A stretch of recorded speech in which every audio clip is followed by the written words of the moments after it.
everyone, Suzanne here. I hope you're all well and welcome to Sew Custom. Today's video is going to be the making of this little number. So if you watched my plans video, you will know that I wanted to play around with one sort of t-shirt with two different types of fabric. This is the said t-shirt. So in order to make this, I had to use a few different techniques. So that's all included in this video, plus one really brilliant tip that one of you guys had left in the comments. I talked about this in my twist dress 2 weeks ago, I think.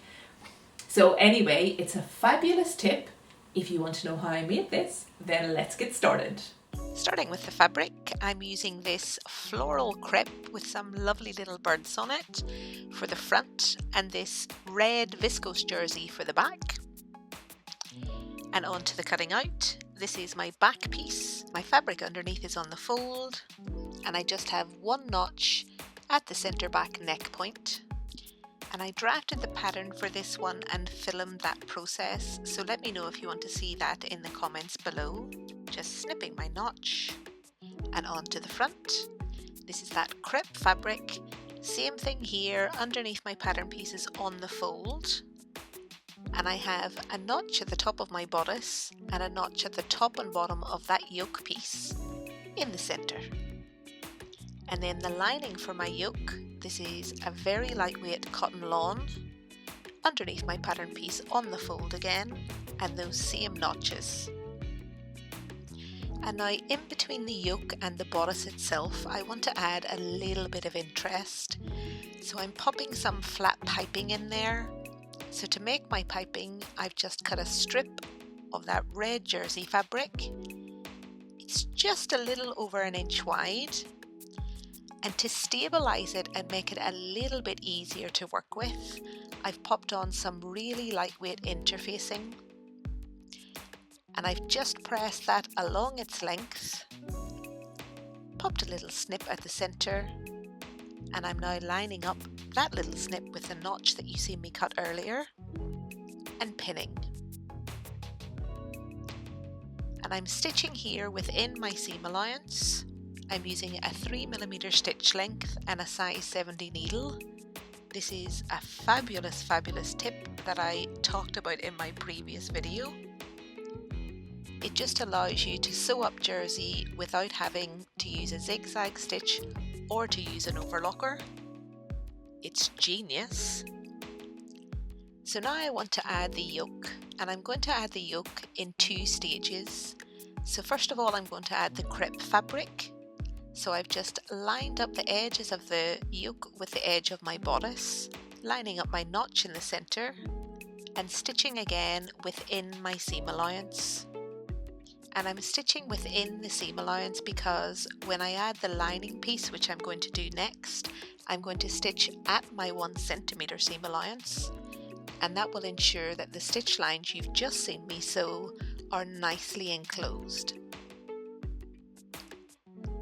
So I've added a little bit of interfacing around the neck of the lining, just to give it a little bit of structure and make sure it's nice and crisp around the neck. And then I've just lined that lining piece up, right side of the lining to wrong side of the body of this top. And as I say, stitching at my 1 centimetre seam allowance, and you can see here that those stitch lines that I sewed earlier are all nicely enclosed.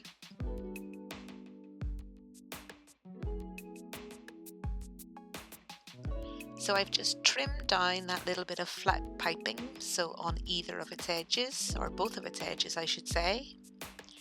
And now I want to close up the neck. So I'm using the burrito method here. So currently my yoke pieces are wrong sides together, and I want to get them to be right sides together. So to do that, I folded up my bodice on top of my lining, and I'm flipping underneath my crepe fabric.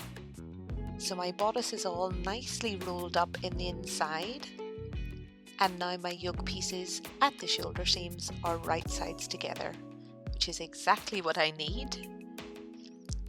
So I've just lined up the crepe fabric and the lining fabric at the neck and pinned, and now stitching at my 1 centimeter seam allowance the whole way across.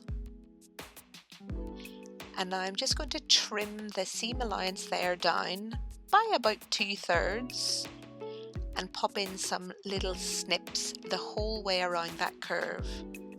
That will just help when I'm understitching to help the fabric lie nice and flat around that curve. So I'm understitching here again in 2 stages. So I've started at one side of the neck and I've sewed to the center, and I'm going to do exactly the same thing again from the other side of the neck to the center. It's just a little bit easier to do it in those 2 stages, as this is quite an awkward curve. So that's how that looks when both sides are done. And now just to pull my bodice piece and turn everything right side out. And you'll see here after a nice press just how lovely and crisp that neckline is and how neat everything is on the inside. So I'm super pleased with this. So I'm going to set my front piece aside for a second and work on the back. So I have a little bit of prep work to do here. So this is just some stretch tape that is used to stabilize stretch fabric. So I'm using it here to stabilize the armholes and the neckline on the back. And this will just make it a little bit easier to work with this stretch fabric when I'm adding some non-stretch fabric to it, like I'm going to do here.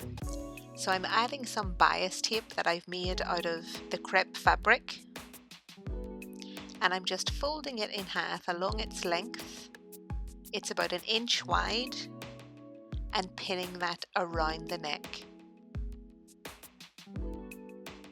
So I've pinned it about 1/2 centimeter or so in from the edge of that red fabric, and I'm now stitching along its edge, along the bias tape edge, the whole way around, back stitching at the start and the end.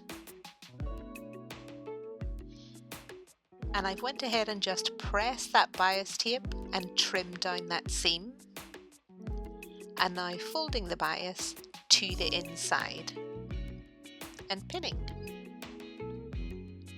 And this is just going to give the neck a really neat finish.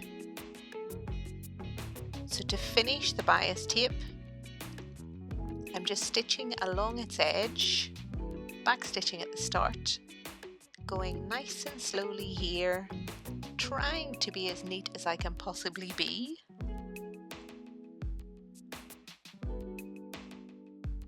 So that's how that looks. So super pleased with this. And now I'm ready to add the back to the front at the shoulder seams. So again, I'm going to do this in 2 stages.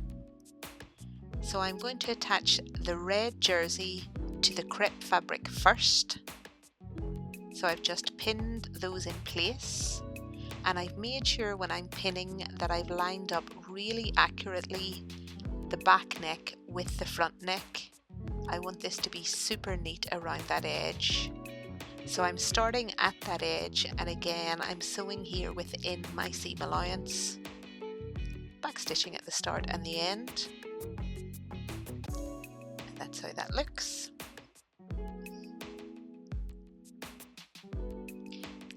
So now to add the lining.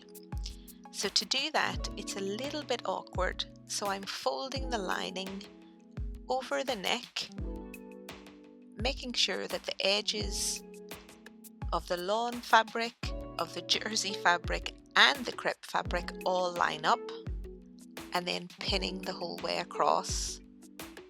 And I've kept this pinning bit in because this is a little bit tricky.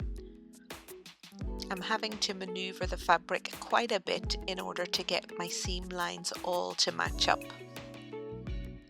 It's awkward but totally doable. So this time I'm stitching at my 1 centimeter seam allowance, back stitching at the start and the end. So that's my 2 lines of stitching.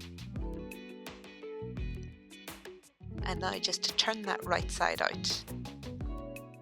And this is so lovely and neat. I love how this looks.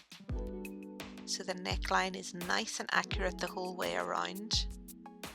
All of my seams are nicely enclosed within the yoke. So love that. So now I'm ready to close up my side seams. So I've just laid my back over my front right sides together and pinned along those side seams. And now I'm stitching at my 1 centimeter seam allowance, back stitching at the start and the end. So that's that done. And I want to enclose this edge as well. So I'm going to trim back the red fabric. So I'm trimming it back here by about 2/3. And then I'm going to use the crepe fabric to enclose that raw edge. So to help me here, I've popped my sleeve roll underneath my fabric. That'll just give me a nice curved edge to work on top of. And I'm folding that crepe fabric in underneath, giving myself a little crease line there and pinning the whole way along. And now to stitch right along the edge of that crease. Again, trying to be as neat as possible here, taking it nice and gently. Back stitching at the start and the end. And I love how this looks. Super neat and tidy. No raw edges, no overlock stitches, none of that on this little top. So love that. So I've just given it a nice press. And now I just have 2 more things to do. So that is to deal with the hem on the sleeve and the hem on the bodice itself. So for the sleeve, I've chosen to do a bias finish. So just in the same way as I did the neckline, I'm popping that strip of bias about 1/2 centimeter in from the edge of my fabric, or the edge of the fabric on the top, I should say, and pinning that in place. Stitching along the edge of the bias, back stitching at the start and the end, taking it nice and gently. So that's that done. And same thing again here as I did on the neck, just snipping down that seam by about 2/3. Then pressing the bias to the inside and pinning.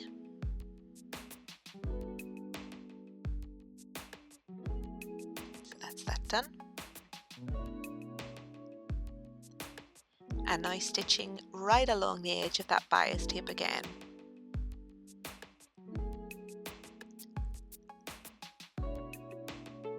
Back stitching at the start and the end.